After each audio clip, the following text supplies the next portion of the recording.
নমস্কার, আমি অপারেশন সিঁদুর সম্পর্কে সামান্য কিছু বলবো। সিঁদুর tradition of Hindu women is almost 5,000 years old.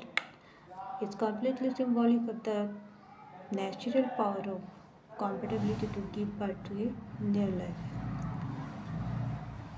অনেক সময় দেখা যায় কি এই লাল সিঁদুর বা লাল টিপ পুরুষ মানুষেরা কপালে ধারণ করেন, তার মানে তারা দেবী শক্তিকে ধারণ করেন। মহিলাদের সঙ্গে বিবাহ করে তারা লাল শক্তিকে নিজের অধিকারে রাখেন। মহিলাদের সঙ্গে বিবাহ করার পর মহিলাদের যে অধিকার, সেই অধিকার থেকে পুরুষরা তাদের বঞ্চিত করেন। যে অধিকার মহিলাদের পাওয়ার কথা, সেই অধিকার থেকে তারা বঞ্চিত হন। আমরা সবসময়ই পথ চলতে সময় দেখতে পাই যে নানা দিক থেকে মহিলারা বঞ্চিত হচ্ছেন।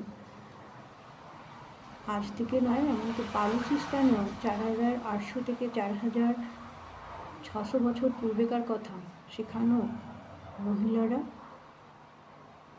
মেয়েদের সিঁদুর, ফিঙ্গার রিং পরতেন 5,000 বছর পূর্বে থেকেই। সুতরাং এই সিঁদুর মেয়েদের অধিকার, লাল রং মেয়েরা ধারণ করে মাথায় তাদের সম্মান পাওয়ার জন্য, নাকি তাদের সম্মান হানি করার জন্য।